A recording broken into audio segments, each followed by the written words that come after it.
Հայ Սուպերստար 6-ի ժյուրիի կազմում եք։ Դու վաղուց արդեն այդ մասնակիցը չես, տարիներ են անցել։ Ձեզ այլևս չեք պատկերացնում Յուրատեսիլի Վաղուց։ Երբ տարիներ շարունակ ես երբևէ չստացա առաջարկ մեր պատվիրակության կողմից, ինչ որ մի փոքրիկ շրջան կար, որ դա ինձ մի քիչ կոտրեց։ Առողջական խնդրի պատճառով տևական ժամանակ է չեք երգում։ Ինչպես իմ բժիշկներն են ասում, շատ քիչ մնաց փուլի ավարտին։ Թե ինչքան քննարկվեց քո մի հարաբերությունները, վերջերս դուք առիթ ունեցաք հանդիպելու ԱՄՆ-ում Armenian Music Video Award-ի շրջանակում։ Ես հասկացա հենց հիմա անգամ շաքարում եմ, ես այդ բանը հասկացա, որ ես իրեն շատ կարոտել էի։ Այս ֆիլմերում եմ այսպիսի բան տեսել, այն 16-ամյա հուզարատ աղջնակը այսպես ձեռքով էր ինձ անում, ասում էր կեցցես։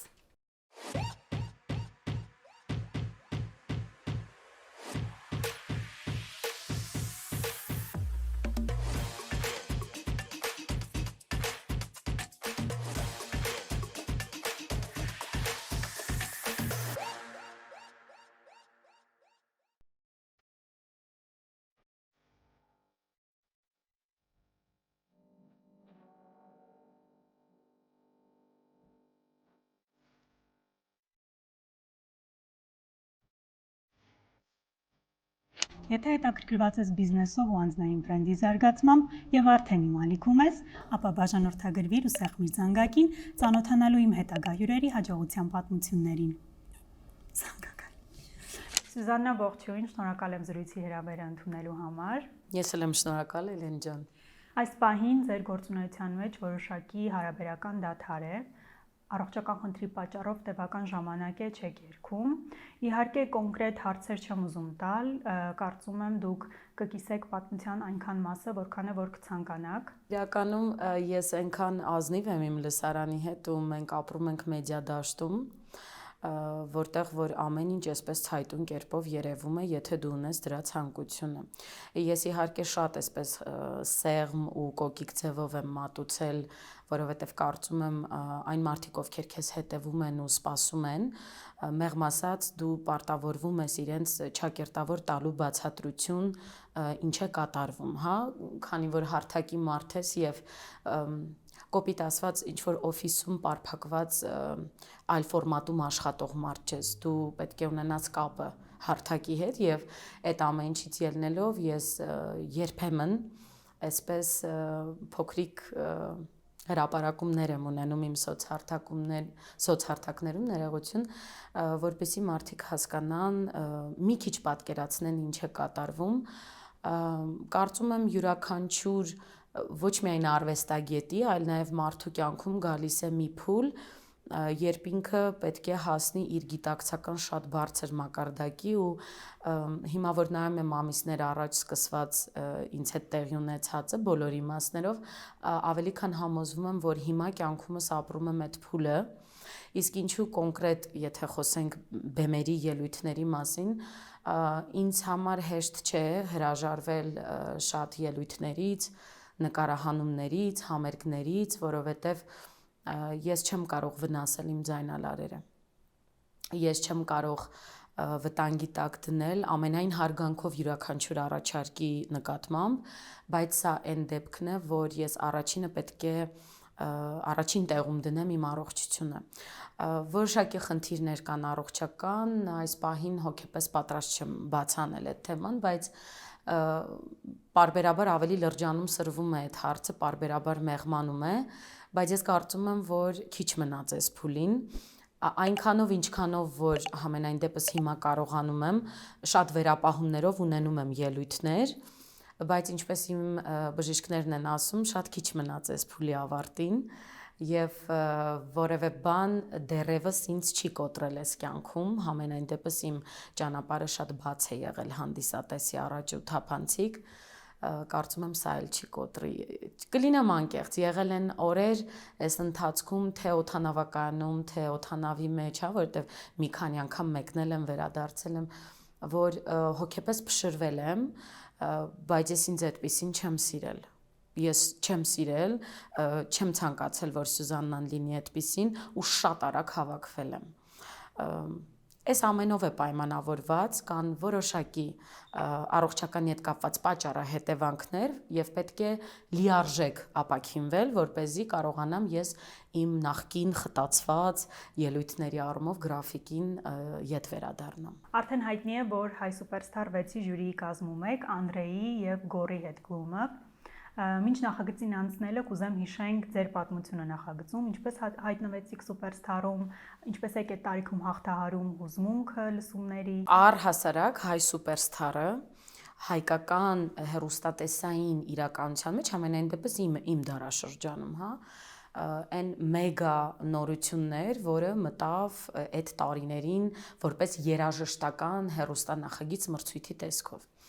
Ու այնքան մեծ աղմուկ լավ իմաստով բարձրացրեց, ես այդ ժամանակ փոքր էի, ոնց որ 12 տարեկան էի, եթե չեմ սխալվում,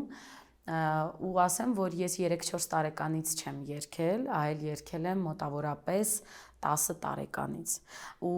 իմ սկսել երգելուց շատ չանցած հեռուստատեսությունում հայտնվում է նման նախագիծ, դե բնականաբար այդ դեպքում արդեն ոչ թե դեռահաս, այլ երեխա այն ժամանակ չկար մեդիա դաշտը, մենք մեր մեդիա դաշտը իմ սերնդի հեռուստացույցներ, հեռուստատեսությամբ ցուցադրվող նախագծերը, ֆիլմերը, մուլտֆիլմերը, հիմա չգիտեմ ինչպես են երեխաները այդ ամեն ինչը ընկալում, եւ ես այնքան տարվեցի ու ես հիշում եմ մեր դպրոցում բոլորը խոսում էին Հայ Սուպերստար ու հենց այդ տարի, երբ որ առաջին եթերաշրջաններ, ես այնքան այսպես ցայտուն կերպով հիշում եմ, ապրիլի 7-յան փոքրիկ միջոցառում էր մեր դպրոցում ու իմ դպրոցի դահլիճը, այդ բեմը իմ առաջին բեմն է եղել, որպես այդպիսին։ Եվ այն ժամանակ ես մի առիթով էլ ասել եմ, տեխնիկան զարգացած չէր, այս պրոֆեսիոնալիզմը ես գիտեմ, որ հիմա դպրոցներում շատ ավելի զարգացած եւ պրոֆեսիոնալ մակարդակի վրա են, հա, նման բաներ արվում, բայց մեր ժամանակ այդ հնարավորությունները չկային ու այնպիսի բարձրախոս էր Լարով, որ ինքը փչացավ հենց առաջին իսկ նոտայից ու պատկերացրեք ես առաջին անգամ բարձրացել եմ բեմ, որտեղ դասատու ներողություն, որտեղ ուսուցիչներն են, ուզում եմ ասել դասախոսները, որտեղ տնօրենն է, փոխտնօրենն էր, իմ դասղեկն է եւ տարական դասարանների եւ այդ ժամանակվա ու վերջապես դասընկերներս, հա, ու ինձ համար դեռ այդ ժամանակ հիմա որ հիշում եմ, փոքրիկ աղջկա գլխում պտտվում էր մի բան, որ ինքը պատվով այդ ամեն ինչի տակից դուրս գա։ Ես անգամ հիշում եմ, ես ուզում էի վերջին պահին հրաժարվել ու այդ տարիներին Մայրիկ երգը Պեպելյանի շատ մոդայիկ էր, հա, եթե կհիշեք, շատ բոլորը սիրում էին ու ինձ բաժին էր հասել այդ երգը։ Բարձրախոսը ուղակի փչացավ բեմում եւ այսպես մենք մոդայի ցուցադրման ժամանակ ինչպես է, չէ, երկայնքով հատված կա բեմի, այդպես ուղղակի թե ինչպես կարողացա այդքանը մտածել, ես էլ չգիտեմ, անելանելի վիճակ ստեղծվեց 6-րդ D դասարանում սովորող դպրոցական աղջկա համար, մոտեցա այդպես բարձրախոսը դրեցի գետնին ու սկսեցի երգել։ Եվ դրանից հետո հիշում եմ շատ մեծ էին ծափարությունները, հիմա ես իհարկե չեմ հիշում, ես որպես այդպեսին լավ եմ երգել, թե վատ եմ երգել, բայց ինձ ավելի շատ ոգևորելու համար շատ մեծ էին ծափարությունները ու դրանից հետո հիշում եմ բոլորն ինձ ասում էին, այ որ այդ տարիքի հասնես, որովհետև 16 տարեկանից, եթե չեմ սխալվում, այդ ժամանակ կարող էիր մասնակցել ու բոլորը այնքան էին մի քանի տարի ինձ ասում, այ մի տարով էլ մեծացար կմասնակցես, որ ավտոմատ արդեն ես էլ չհասկացա ինչպես տարվեցի, ինձ գերեց այդ միտքը, բայց բնականաբար, երբ արդեն 16 տարեկան էի, դեռահաս մի դպրոցական աղջիկ, ով ընդհանրապես չէր պատկերացնում առհասարակ ինչ է նշանակում մրցույթ, հեռուստատեսություն, երբևէ ես այդ դաշտում այդ նավի մեջ չեմ եղել եւ սկսվեց մի բոլորովին այլ աշխարհ, դպրոցից դու տեղափոխվում ես հեռուստատեսություն ու հայտնվում ես մրցութային մթնոլորտում եւ Սուպերստար 4 եղել է բոլոր Սուպերստարի եթերաշրջանների մեջ ամենաուժեղը։ Մեր եթերաշրջանից շատ մարդիկ կայացան, դարձան նույն Հայկը Պետրոսյան, Իվետան, Ռաիսան եւ Սենիկը եւ ես եղել եմ այն մասնակիցը, ով այդ դպրոցական հոգեվիճակում եւ ֆիզիկապես եւ հոգեպես կարողացա այդ մրցակցության մեջ հասնել մինչեւ գալա համերգներ։ Ցավոք գալա համերգներից հենց առաջինը ես ու Սենիկը լքեցինք նախագիծը, դե պատկերացնում եք մի երեխա, երեխա, որովհետեւ այդ իմ ժամանակվա 16-ը համենայնդեպս համարվում էր երեխա։ Երբ այդ ընթացքում դու մեծ երկրպագուներ ես ձեռք բերում հենց ինչու՞ չէ քո դպրոցից, սկսվեցին այդ կոմպլեքսները, որ ինչպես եմ հիմա դպրոց գնալու, որովհետև ես փոխադրվել էի 10-րդ դասարան, ավարտում էի, այդ ժամանակ չկային 11-12-րդ դասարանները, հա, ես այդ սերունդն էի, այդ սերնդից եմ եղել ու հիմա երբ ես 16 տարի է անցել, մի ամբողջ կյանք ետ եմ նայում, հասկանում եմ, որ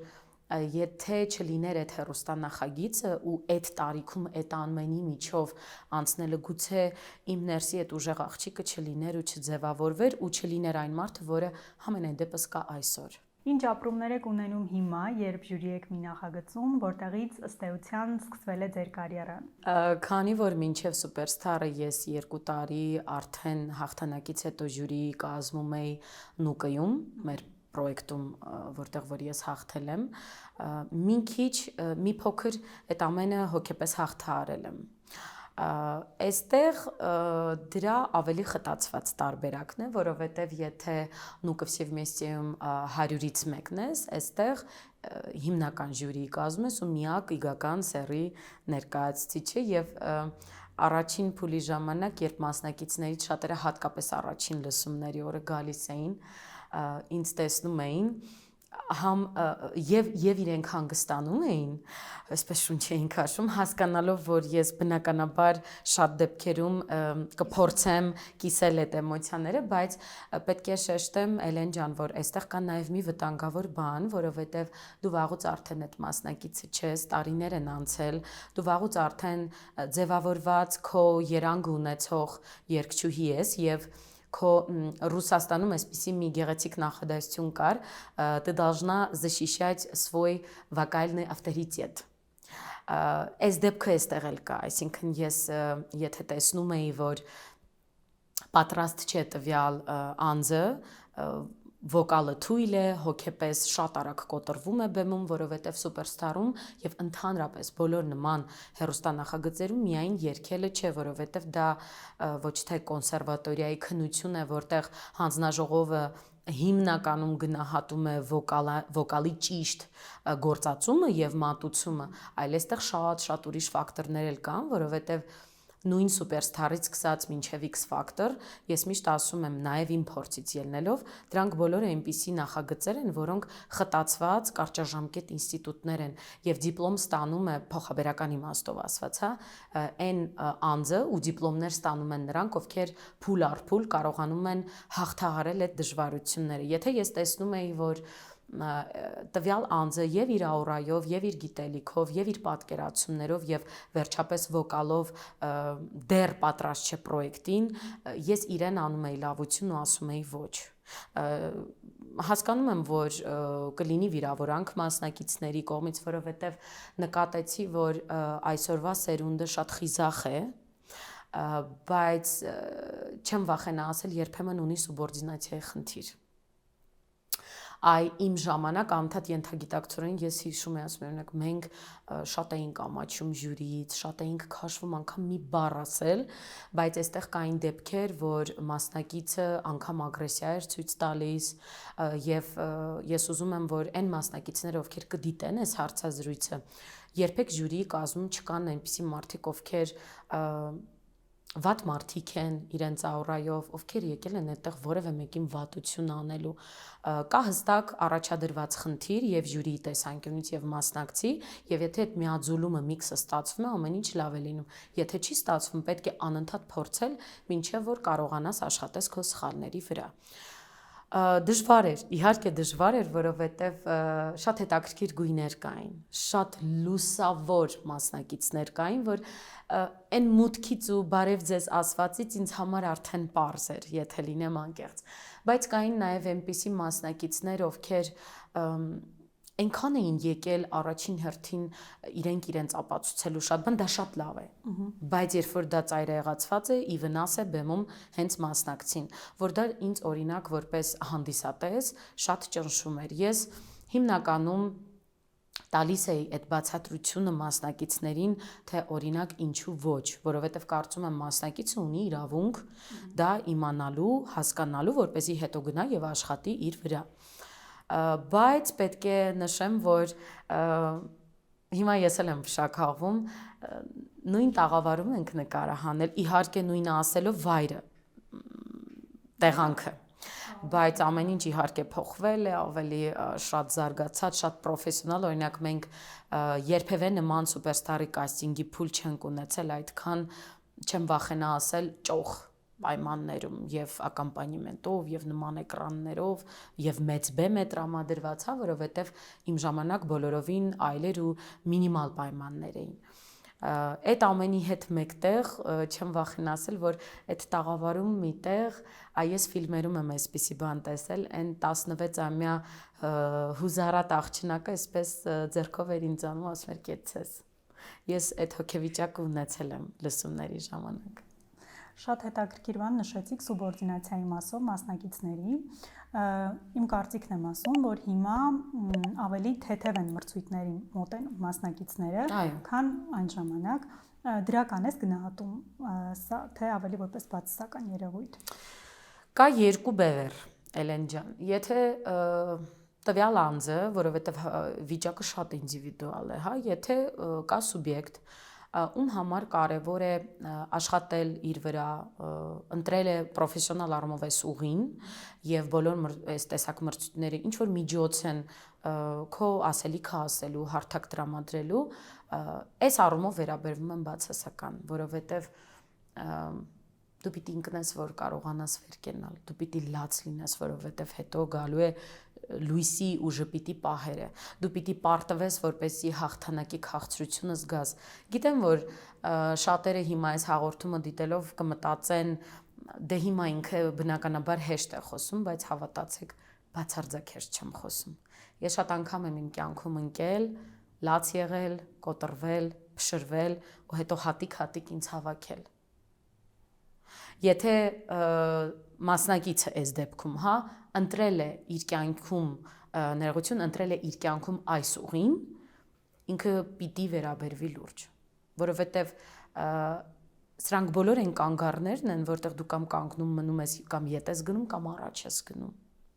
Իսկ եթե կա ուղակի սիրողական վերաբերմունք, այսինքն սրա հակառակը, բնականաբար առողջությունը կդնեի առաջին կետում։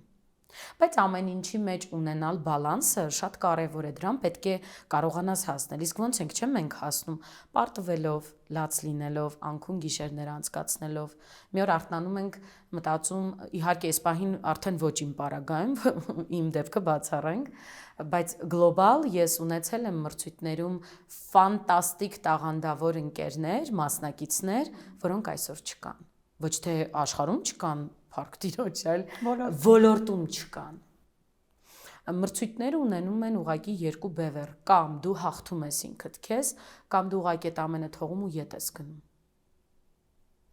Ես հիմա խնդիր չունեմ ասելու, օй իմ պարագայում այսպես եղավ, բոլորը դա գիտեն, տեսել են, նույնիսկ հեռուստադիտողը այնպիսի բաներ է ինձ հիշեցնում, որոնց մասին ես էլ եմ մոռացել, որ անկեղծ ասեմ, այ այդքան մարդկանց մոտ տպավորված է եղել, օրինակ, իմ անցած ճանապարհը։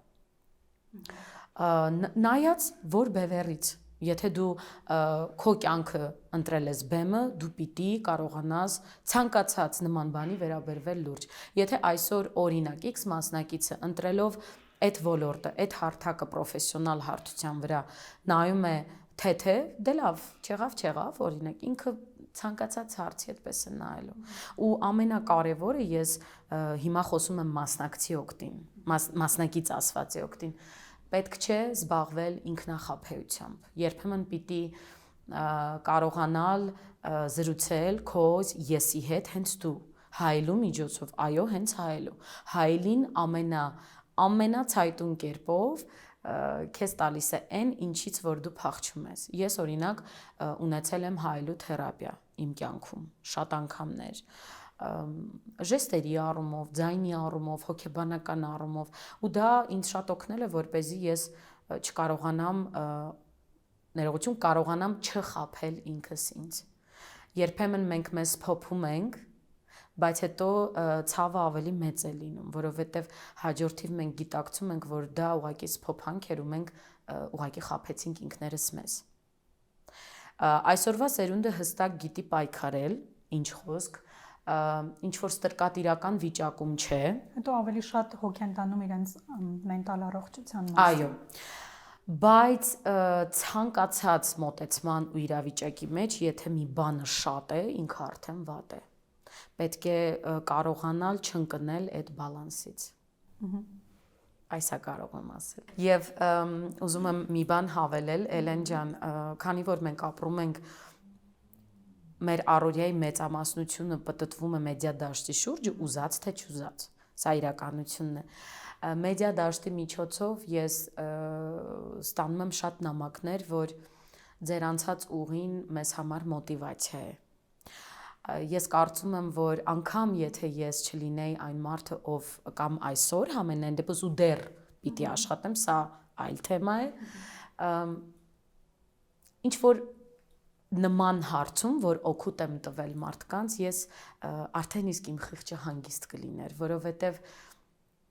հատկապես վերջին կես տարում, երբ շատ եմ կարդում Աստվածաշունչը, հասկանում եմ մի բան կարևոր, անկախ մասնագիտությունից, ոլորտից, հա, եւ մարդու տեսակից կարևորը մարդուն դրական բան փոխանցելն է։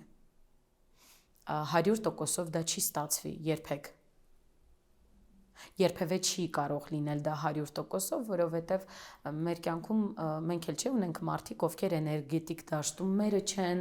տեսակով մերը չեն, կոնֆլիկտ է առաջանում, սրա մասին չեմ խոսում։ Գլոբալ աշխարհում պետք է կարողանաս լինել, զգալ, որ դու օգտակար եղար այս միլիարդավոր մարդկանց մեջ գոնե մեկի համար։ Իսկ պատկերացրեք հիմա, որ ես գիտակցությանը եկել եմ, ինչքան ինձ համար հոգևոր խաղաղություն է,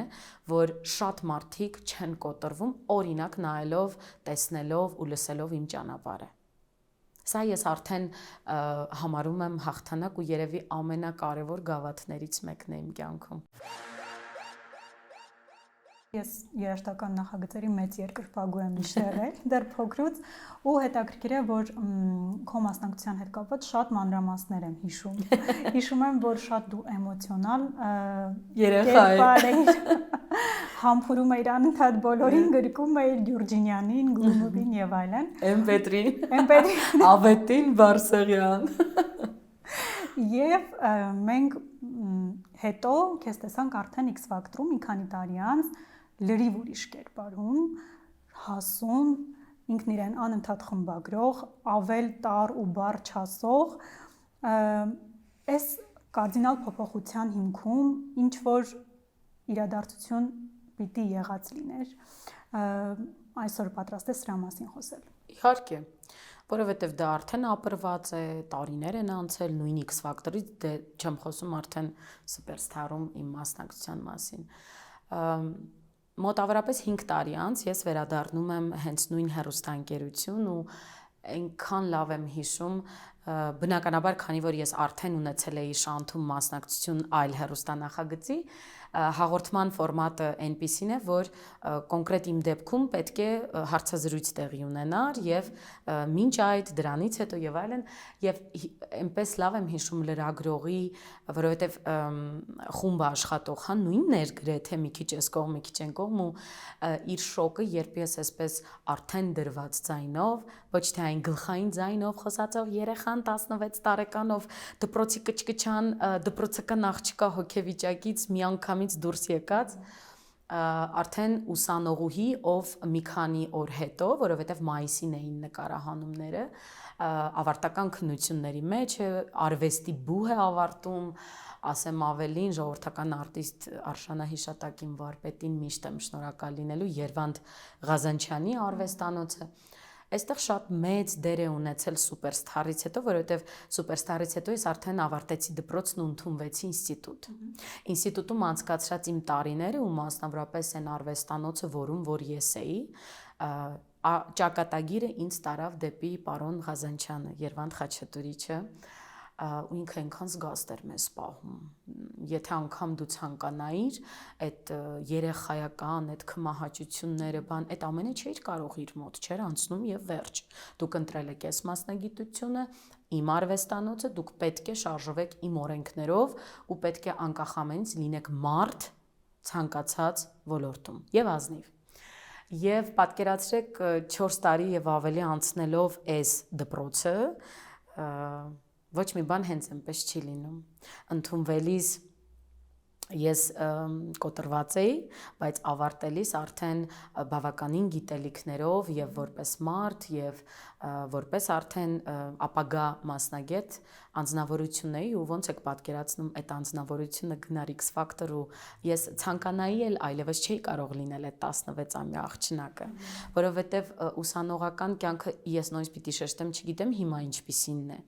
բայց նույն բուհում ես ունեցել եմ քաղցած օրեր, անկեղծ եմ ասում, բառի բուն իմաստով եւ այն մարդիկ, ովքեր գիտեն թատերական ինստիտուտում սովորելը ինչ է, սովորական ժամը 2-ից 3-ից հետո մենք չէինք գնում տուն։ Մենք մինչեւ ուշ գիշեր մեր բեմադրությունների փորձերն էինք անցկացնում, մենք անգամ մեզ հանձնարարվող գրքերի այդ շարանը չէինք հասցնում կարդալ։ Եվ ես շատ լավ հիշում եմ, որ դե այն ժամանակ ես չունեի բնականաբար մեքենա եւ տուն էի գնում երթուղայինով ու կոնկրետ կար ժամ, որ դա վերջին ժամներ ու եղել է դեպքեր, որ ես մնացել եմ, գիշերել եմ իմ համակուրսեցիների տանը, ես հիմա ինչու եմ սա կիսվում, ոչ թե որ այնքան վատն է եղել իմ կյանքը, չէ, սրա մասին չի խոսքը, սրանք անցած ճանապարհ են, այս ամենը քեզ տաշում է, թերծում է, հա, կերտում է այն մարդը, որ դու պիտի լինես իհարկե քո ցանկությամբ։ Ես սա կիսվում եմ, որ այն մարդիկ, ովքեր ինձ գրում են, հասկանան, որ իմ կյանքում միանգամից չեն եղել այս հաղթանակները, եւ ես շատ անգամ ստիպված պիտի պահեի այդ դիսցիպլինան։ Ու այս ամենի միջով անցած մարդը որոշում է վերադառնալ նույն հեռուստաընկերություն, արդեն մի քիչ այլ ձևաչափի մեջ X ֆակտորում ու այնքան լավ եմ հիշում հենց Անդրեի խոսքերը, որ ասաց այնքան հասունություն կար եւ կատարման մեջ եւ աչքերի մեջ եւ ընդհանրապես պահվածքի մեջ եւ հետո կար մի փաստ, որ ինձ դիտելու էր իմ վարպետը։ Ես ոչ թե այսպես շինծ ու ձևով լուրջ եմ ինձ պահել բեմում, չէ, այդպիսի բան չկա, իր դպրոցն էր ամենը։ Իր դպրոցն էր լավ իմաստով, ոչ թե ինչ-որ դրված վոկալի մասին է խոսքը, հա, այլ պահվածքի ընդհանրապես բեմ եւ բեմում գտնվող մարդու փոխհարաբերության մասին։ Այս ամենն է եղել հիմքը, որ այսպես ձեր շեշտած կարդինալ փոփոխություններ։ Բնականաբար 16-ամյա աղջնակը եւ 21-ամյան, որը հատկապես այդպիսի խտացված դպրոց է անցնում, չի կարող լինել նույնը։ Ուղղակի այդ շոկը կար գրեթե ողջ հեռուստաընկերության կողմից եւ կադրում եւ կադրից դուրս ու քանի գնում էին փուլերը, այնքան ինձ համար ավելի պատասխանատու էր դառնում ամեն բան։ Լումո ստուդիան առաջարկում է բոլոր նախապայմանները լավ կոնտենտ ստեղծելու համար։ Եթե ցանկանում եք ստեղծել food content, Lumos-ում կգտնեք նորաոճ խոհանոց կահավորված իրական գազօջախով, սառնարանով, ջեռոցով եւ սպասքով։ Իսկ մյուս գերհագեցած տեխնիկայով եւ ռեկվիզիտներով զոնաներում կարող եք կազմակերպել ձեր ֆոտո եւ վիդեո նկարահանումները։ Կոնտակտները տեսնում եք էկրանին, ամրագրումները կատարեք նախապես։ Մինչ նկարահանումը սկսել է, խոսում էինք X Factor-ից ու թե ինչքան քննարկվեց քո մի հարաբերությունները։ Ես արդեն ծիծաղում եմ։ Հիմա դրան բնականաբար չենք անդրադառնալու, բայց վերջերս դուք առիթ ունեցաք հանդիպելու ԱՄՆ-ում, այո, Armenian Music Video Award-ի շրջանակում ու կարող ես վերջակետ դնել ու պատասխանել բոլոր հարցերին քո ու Էնի հարաբերությունների հետ կապված։ Իրականում, եթե լինեմ շատ անկեղծ, որովհետև մինչ այս 1-2 հարցազրույցների ժամանակ անընդհատ փորձել եմ վերապահումներով մոտենալ, որովհետև սա միայն իմ պատմությունը չէ, բայց ուզում եմ, որ բոլորը վերջապես հասկանան, անգամ եթե ինչ որ տարաձայնություն եղել է, դա իմ եւ եմի խոհանոցն է։ Ու այնտեղ չի կարելի այդքան շատ մտնել։ Ես հասկանում եմ, որ մեդիա դաշտը իրենը արեց ու դոյի պոսլի էս ֆորմատով ինչ որ հոլովակներ պատրաստեցին եւ այլն, բայց ասածս ինչ է, որ պետք չի ապրել անընդհատ անցյալում, հատկապես որ 1-2 տարի չէ, արդեն 11 տարի է անցել այդ դեպքից։ Դեպք ասելով բնական է, եկավ ինչ որ փուլ, դա այդ մարդու իրավունքն էր։ Ինքը մարզիչ էր եւ ուներ իրավունք անցկացնելու կամ չանցկացնելու։ Եվ շատ նորմալ է, որ այդ ժամանակ ես ունեցել եմ էմոցիաներ։ Կլիներ աննորմալ, եթե լիներ հակառակը։ Ես ուզում եմ, որ մարդիկ հասկանան, որ անգամ այսքան տարիների ընթացքում մենք երբևէ իրար ոչ վիրավորել ենք։ Եղավ դեպքը, անցել գնացել է, ինքը մեկնել է Ամերիկա, կազմել է հրաշք ընտանիք, ունեցել է հրաշք բալիկներ, ես շարունակել եմ այն ուղին, որը որ ի սկզբանե ընտրել եմ եւ դրա մեջ եմ իմ ամբողջ կյանքը պատկերացրել։ Եվ ասեմ, որ կուլիսային աշխարհում ԱՄՆ-ում Dolby թատրոնի շատ հուզվեցինք երկուսս էլ, մենք գրկախառնվեցինք, այսպես ու շատ աչքեր էին մեզ հետևում։ Չգիտեմ, ես հասկացա հենց հիմա անգամ շաքավում եմ, ես այդ բան հասկացա, որ ես իրեն շատ կարոտել էի։ Ու երբ ես իրեն տեսա, ես նորից հիշեցի արդեն այն 20-21-ամյա աղջնակին, ով հայտնվել էր կյանքի շատ բարդ փուլում ու չուներ օգնող։ Իրեն տեսնելով այդ Սյուզաննան իր կողքը կանգնած էր, բայց վստահ եմ ինքն էլ հպարտություն ապրեց, երբ ինձ տեսավ Dolby-ի բեմում մրցանակ ստանալիս ու հենց այդ մրցանակաբաշխության շրջանակներում տեղի ունեցավ հենց իմ երգի պրեմիերան ու շատ մարդիկ ինձ նամակներ էին գրում Էմին թող տեսնի, Էմին դահլիճում էր, տեսել էր, ծափահարեց, շնորհավորեց, անգամ նկարեց, իր էջում էի ես, այսինքն ինչ որ արհեստական բան չկա, սա այն է, ինչը որ կատարվել է։ Միակ արհեստական բանը այդ սկանդալն էր։ Իհարկե, որը այնքան արհեստական, ասեմ, որ եթե ես չգիտեմ իհարկե ով է հեղինակը, բայց այն մարդը, ով պատրաստել էր այդ հոլովակը եւ այդքան մեծ տարածում ունեցավ, ասեմ, որ ինքը ինձ իրականում չարեց լավություն։ Ես շատ անհարմար իրավիճակում հայտնվեցի, ես այնքան տարված էի իմ հաղթանակով, որ ցանկանայի էլ անգամ չէի կարող վերադառնալ 14 թվականի իմ X Factor-ի դուրս գալու փուլի ապրումներին, հա, ինչ որտեղ նաև իմ անձը տուժեց, որովհետև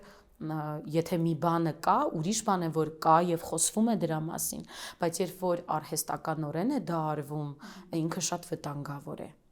Եվ ուզում եմ, որ մարդիկ, ովքեր անընդհատ վատ բաներ են գրում այդ մարդուն, հասկանան, որ մեդալի մյուս կողմը բոլորովին պատկերը այլ է։ Ուղղակի իմ գրաֆիկը այնքան խիտ էր այնտեղ, որ մենք չկարողացանք առանձին ժամանակ անցկացնել, բայց վստահ եմ վերջինը չի լինի իմ այս ԱՄՆ-ը եւ մենք նորից կհանդիպենք անպայման։ Հուսանք, որ այսքանով թեման ամփոփված կլինի։ Ես որը հաստատ ամփոփեցի ու սրանից ավելին այլևս չունեմ ասելիք այս թեմայով։ Շատ լավ։ Անցնում ենք մի մրցույթի, որը այսպես անընդհատ գալիս, ձեր կողքերով պտտվում, նորից գնում է։ Խոսքը Եվրատեսիլի մասին է։ Նշել եք, որ ձեզ այլևս չեք պատկերացնում Եվրատեսիլի բանում։ Ինձ հետաքրքիր է ինչու, քանի որ սա միջազգային շատ լավ հարթակ է ու գուցե դրանից հետո դրիվ նոր հնարավորություններ բացվեն կարիերայում եւ մի հատկանշական բան էլ կա, որ ձեր սիրելի Սելին Դիոնը համաշխարհային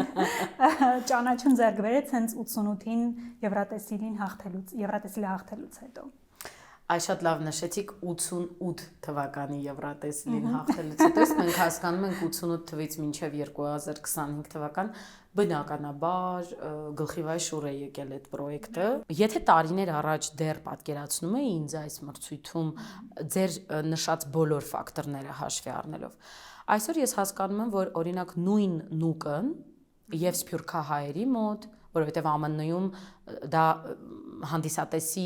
ծափարություններ ու վերաբերմունքը այս ամենի վառապացույցն էին։ Նույն ԱՄՆ-ի մեր հանդիսատեսը հայ ինձ հիմնականում ճանաչել է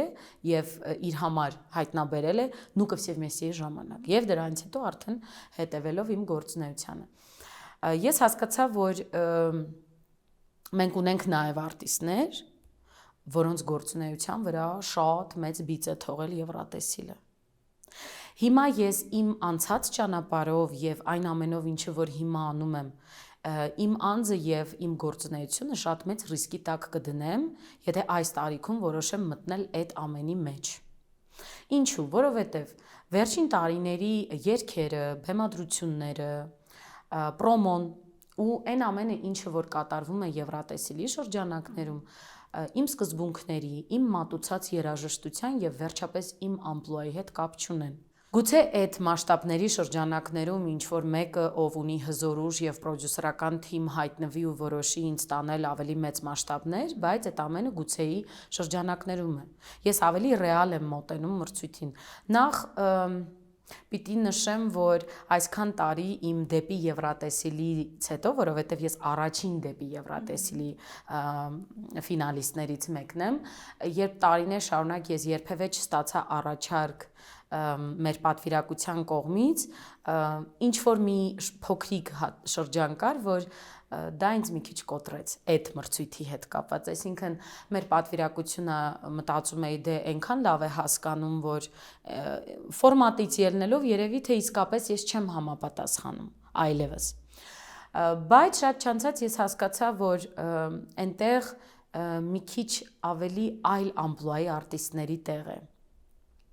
Ես ավելի օրինակ ինձ պատկերացնում եմ Got Talent-ում, չգիտեմ, այդ տեսակ մրցույթներում, քան որը էլի համաշխարհային մակարդակի մրցույթ է, քան օրինակ Եվրատեսիլում։ Եվ ինչ որ չափազանցված թեթևություն ու պարզություն կա այսօրվա Եվրատեսիլի մեջ, որը իմը չէ, համենայնդեպս որպես հեռուստադիտող ես դա եմ զգում։ Այսօր ինձ համար չկան մեգա հիթեր, որովհետև կար մի էպոխա, երբ Եվրատեսիլից մեկը մեկի ետևից հիթեր էին դուրս գալիս։ Բոլոր իմաստներով եւ հոգեպես եւ ֆորմատով պայմանավորված ես համենայն դեպս գտնում եմ, որ ես չեմ համապատասխանում այսօրվա ստանդարտներով Եվրատեսիլին եւ եթե հոգեպես դու արդեն չես ուզում դա ոչ թե կոտրված, այլ քեզ մի քիչ ավելի այլ բաներ են հետաքրքրում, կարծում եմ պետք չի գնալ մտնել այդ ամենի մեջ, որովհետև գուցե մեկ այլ մարդու տեղ ես դու զբաղեցնում, չէ՞ որ թվականակ գոյություն ունի։ Ես այս կերպ եմ դիտարկում այս պրոյեկտը այլևս։ Սուզաննա, տարբեր արտիստներ տարբեր մասշտաբներ են պատկերացնում իրենց գործունեության համար։ Եթե ունենաք հնարավորություն եւ դա լրիվ հավանական է, ծավալելու համաշխարհային գործունեություն, այսինքն ստանալու համաշխարհային ճանաչում, կցանկանաք մտնել այդ ամենի մեջ, որովհետև մենք գիտենք, թե դրան զուգահեռ ինչ թաքնված ու մութանկյուններ կան, ինչ մեծ ծավալուն աշխատանք կա, թե այս պահին որպես մարդ այլ առաջնահերթություններ ունեք կյանքում։ Էլեն ջան, եթե խոսում ենք այս պահի մասին, հարցազրույցի սկզբում բարձրացած թեմայով, դրանից ելնելով ես մի քիչ ավելի այս պահին կենտրոնացած եմ ուժերս հավաքելու, առողջությունս ավելի բարձր մակարդակի վրա դնելու, թե ֆիզիկապես, թե հոգեպես եւ ինչ որ փուլ եմ հաղթահարում, որը պետք է լինի գրավականը հաջորդ հաղթանակների, դա կլինի մրցույթի տեսքով, չգիտեմ, մարզամերգայինում մենահամերգի տեսքով, թե մեկը մեկի ետևից երգերի տեսքով, չեմ կարող ասել, որովհետեւ տարբեր են արտիստի կյանքում, երգչի կյանքում հաղթանակ ասվածները, բայց այս պահին ավելի կենտրոնացած եմ սրա վրա, բայց վերադառնալով ձեր հարցին, ես միշտ պատրաստ եմ կատարելու ծավալուն մեծ աշխատանք արդյունքի հասնելու։ Ու ինձ թվում է իմ այն ինչի միջով անցել եմ, այն աշխատանքը, որը թե լավ, թե վատ, ինչքան որ կարողացել եմ, կատարել եմ մինչև այսօր, երևի թե դա կլինի ապացույցը այն ամենի, ինչը որ այս պահին ես խոսքերով եմ ասում։ Իհարկե ես պատրաստ եմ մտնելու դրա տակ, որովհետև ես գիտակցում եմ, որ անգամ այսօր, երբ փոքրիկ բեմեր են, որտեղից որ ես ինքս եմ սկսել, որպեսզի սխալ չհասկանա հեռուստադիտողը, անգամ չեմ տեղավորվում եւ ֆիզիկապես եւ հոգեպես այդ փոքրիկ ծավալ ունեցող բեմերի մեջ, ես պետք է վազեմ այս ծայրից այն ծայրը բեմի մեծ նվագախում դիրիժոր, այսինքն ես բոլոր առումներով մասշտաբ եմ պատկերացնում իմ ստեղծագործական կյանքում ու եթե ինձանից պահանջվում է աշխատանք, ես պատրաստ եմ դա անելու, միայն առողջությունս լինի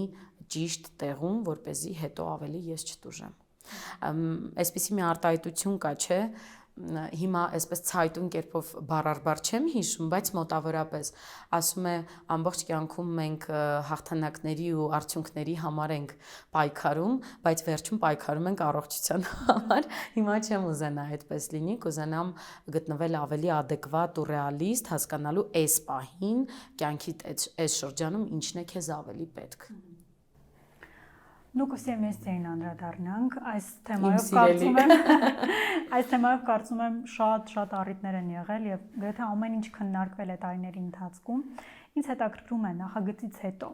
ռեալ առաջարկներ եղան գործունեությունը շարունակել ռուսական շոու բիզնեսում։ Նախ ասեմ Էլեն ջան, որ ես ինձ երբևէ ռուսական շոու բիզնեսում որպես այդպեսին չեմ պատկերացրել, կոնկրետ չկա պատճառ, ուղղակի մի քանի անգամ լինելով այդ ամենի մեջ, որովհետև չմոռանանք, որ ես ռուսական բեմում առաջին անգամ չէի, մինչ այդ կար Նորալիքը, Մարսկոյի ուզել եւ այլն եւ արդեն առնչվել էի։ Առաջին անգամ առնչվել եմ Կրիստինա Արբակայտեի հետ Նավարոսիյսկում, ով ինձ գրկեց ու ասաց «Ты большая молодец» ու դրան հաջորդեց Նորալիք, երբ արդեն Կիրկորովն էր, նույն Լազարևն էր եւ բոլորը մեկում մի քանի տարբեր տարիների տեսնելով կուլիսային աշխարհը, իրենց երաժշտությունը, բոլորը մեկում նախ ես ինձ չեմ պատկերացրել ռուսական շոու բիզնեսում, երկրորդը ուզում եմ որ մարդիկ հասկանան մի բան, եթե դու գնում եւ հաղթում ես շատ լուրջ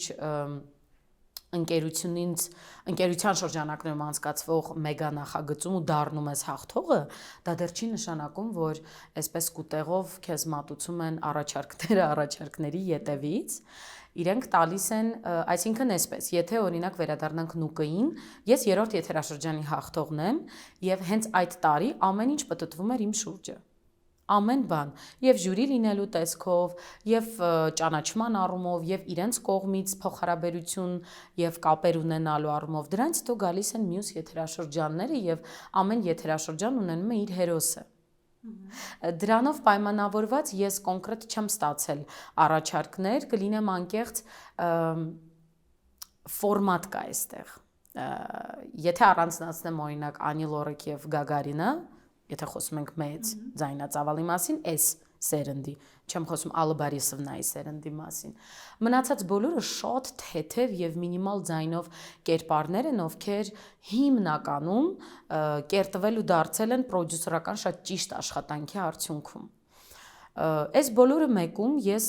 իմ եթերաշրջանի հերոսուին եմ եղել, որը որ իմ կարիերայի վրա շատ լավ է անդրադարձել։ Դրանից հետո ես մտնում էի նույն սուպերմարկետ եւ այդ ամբողջ շարքով, չգիտեմ, քաղաքացիներ։ Չէ, այստեղ նույն Մոսկվայում էլ երբ հայկական միջավայրում էի լինում, հատկապես անընդհատ այսպես արժանանում էի լավ վերաբերմունքի, սկսած այս մինիմալ կենցաղային լիցքերից մինչև արդեն մասշտաբային բեմեր ինքը ինձ տվել է մեծ օգուտ, բայց կլինեմ անկեղծ ու կասեմ, որ հեռուստադիտողը պիտի հասկանա, որ եթե դու հաղթողն ես այդ պրոյեկտի, դա դեռ չի նշանակում, որ մեկը մեկի ետևից քեզ պիտի առաջարկներ անեն։ Այսինքն որոշ չափով այդ շրջանում նաև ձեզնից էր կախված պահը օգտագործել, իհարկե, երգեր ներկայացնել, տեղի լոկալ շոու բիզնեսում հաստատվելու համար։ Ես ավելի շատ, եթե հիշում եք, դա այն տարին էր, որ պանդեմիայից հետո էր ու նորից մեր ոլորտը ոտքի կանգնեց, սկսեց գործունեություն ծավալել ու այնքան լավ համընկավ։ Ես եւ կոմերցիոն եւ ոչ կոմերցիոն դաշտում ունեցա մեկը մեկի ետևից պահանջարկ, հաջողություններ ու ես չէի կարող դա բաց թողնել ու գնալ նստել Մոսկվայում բարեկամներիս տանը ու մտածել, այ երբ ինձ օրինակ Բասկովը կանի առաջարկ դուետ անելու, օրինակ, այսինքն պետք է կարողանաս ռեալ նայել ու հասկանալ ի վերջո դու այնտեղ չես բնակվում, դու հայուհի ես Կովկասյան աշխարհից եւ պետք է շատ ռեալ գնահատես պահը։ Ես համենայն դեպս այդ բան ինչքան որ ճիշտ ըմբռնեցի ու հասկացա, կարողացա օգտագործել, չնայած որ հիմա ետ եմ նայում, կարող էի ավելին։ Պիտի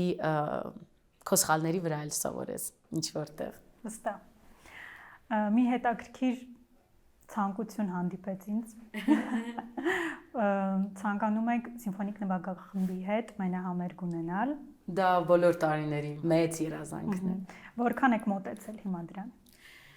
Ասեմ ավելի քան մոտեցել եմ, բայց երբ հասունացավ պահը, ունեցա խնդիր առողջական, այդ մասշտաբի տակ միայնակ մտնելու համար ես պետք է ունենամ ապահովագրություն առողջական։ Եթե կարելի է ինչ-որ փոքրիկ ճակերտ բացանեմ, որովհետև ես փորձում եմ անդադ զուսպ պահել այս առումով ինձ ու չբարձրաձայնել, չգոռալ, չասել, որ գիտեք, ես այս զանգն եմ ստանում, այն զանգը, այո, ես ստանում եմ առաջարկներ ու շատ լուրջ առաջարկներ։ Այո, ես ինչ որտեղ ենթարկվում եմ բուլինգի, ենթարկվում եմ։ Այո, ես փշրվում եմ, բայց ես նաև ինձ հավաքում եմ։ Եվ ավելի դժվար է հասկանալ, որ դու այդ պահին պիտի չկարողանաս ընդունել այդ առաջարկը, որ հետո լինի լավ։ Եվ դու հասկանում ես, որ այն մարդիկ, ովքեր քեզ անում են այդ առաջարկը, որպես մարդ փորձում են հասկանալ, բայց մյուս կողմից իրենք էլ չեն կարող նստել ու շատ սպասել։ Չնայած որ այն մարդկանց կողմից ումից որ ստացել եմ առաջարկները, որպես մարդ իսկապես լավ մարդիկ են։ Ես հիմա գլոբալ եմ վերլուծում։ Ուղղակի ես տեսակով այնպիսի մարդ եմ, որ չեմ սիրում չեղած բանը արագ հրապարակել։ Ես շատ փակ եմ այդ առումով։ Կոմերցիոն առաջարկների մասնակցել եք։ Եվ կոմերցիոն, եւ կարիերայի, եւ բոլոր իմաստներով։ Եվ քանի որ չեմ սիրում անընդհատ ասել, գիտեք, ես այսինչ մարդու կողմից ստացա այս առաջարկը, բայց ես, չէ, գործով ապացուցիր գործով, կատարիր այդ աշխատանքը ու սպասիր գնահատականներին։ Բայց ես նաև հասկանում եմ, որ երբեմն երբ դու շատ չես խոսում եւ ներողություն արտահայտությանս մի քիչ անհամեստություն չլինի զուսպ ես, մարդիկ կա ինչ-որ մի շերտ, որ իրենք սխալ են հասկանում։ Ինչ-որ այսպես շատ պրիմիտիվ բառ էստեղ վատ իմաստուն, չէ, պրիմիտիվ սուբյեկտներ, ովքեր ունենում են 1-2 հետևորդ, իրենց թվում է, որ իրենք քեզ հաղթել են, իրենք վերջն են, քավլիցի հանգստացեք։ Այնքան արագ եք դուք մոռացվելու։ Okay, դուք հիմա գուցե ունեք որոշակի դիտումներ եւ լայքեր, բայց այդ արվեստը չի պտտվում դիտումների ու լայքերի շուրջ։ Արվեստը պտտվում է ազնվության, երաժշտական, էմոցիոնալ փոխհարաբերության ու կոկիկության շուրջ։ Այ Ազնավուրը ինքը չէր երգում։ Իրեւ Ազնավուրին ես միշտ ասում եմ պապին, շատ իմն եմ համարում, այն մարդիկ, ովքեր ինձ միշտ գրում են, այ ոնց եք մոտիվացում, ասում եմ ցանկացած բայ գրքերից որևէ մեկը իր բացարեք ու շատ արագ կհավաքվեք։ Պապին այնքան լավ է խոսում այդ կուլտուրայի մասին։ Պապիի ժամանակ չեն եղել պրասմոտրներն ու լայքերը։ Գիտեմ, հիմա կգտնվեն մարդիկ, ովքեր կասեն, բայց հիմա այդ էպոխան է, որը շատ արագ կարող է փոխվել։ Մի օր կարող ես արթնանալ ու տեսնել, որ ոչ մի մեդիադաշտ չկա։ Այ 2000-ականներին ինչպես է եղել։ Եվ ամփոփելով զրույցը, ինչ կասեք այն մասնակցին, ում դուք արդեն լինելով ժյուրի ասել եք ոչ։ Երևի ես իմ փորձից օրինակը բերեմ, որովհետև ավելի հեշտ է այն, ինչ որ դու ես տեսել ու արդեն անցել։ Ես միշտ ասում եմ, երբ որ դուք հանձնվում եք, վիզուալիզացրեք այդ ամենը։ Պատկերացրեք, դուք հանձնվել եք, քայլ չարած արդեն քայլ ետ եք գնացել, այ այդ անձը, որը որ հենց դուք եք, ինչքանով է ձեզ դուր գալիս, դուք ինչքանով եք կոմֆորտ այդ ամեն ինչի մեջ ու շատ հարցերի պատասխան կգտնեք։ Ես ունեցել եմ այդպիսի պահեր իմ կյանքում, թվացել է, որ ես ունեցել եմ այդ գավաթները, հաղթանակները, իմ լսարանը, իմ երաժիշտները, այո, իմ երգերը արդեն վերջին տարիներին, բայց այնքան չի հերիքել ինչ-որ բան, անընդհատ գուցե ես կարող էի ավելին, լավ գուցե այսպես, գուցե այնպես, բայց շատ արագ ես պատկերացրել եմ այն մարդուն ու իդեպ այդ Սյուզանան շատ անհետաքրքիր էր անկեղծ։ ու իմ մեջ ես նորից արտնացրել եմ այդ պայքարող, չեմ վախենա ասել, զինվոր Սյուզաննային։ Ես միշտ ասում եմ, եթե ես լինեի արական սեռի ներկայացուցիչ, սեքսիզմի մտքեր չեմ ասում իմ օրինակով, հա, ես երևի թե էլի մրցույթ կպատկերացնեի ու չէր բացառում, որ ես լինեի սպորտսմեն։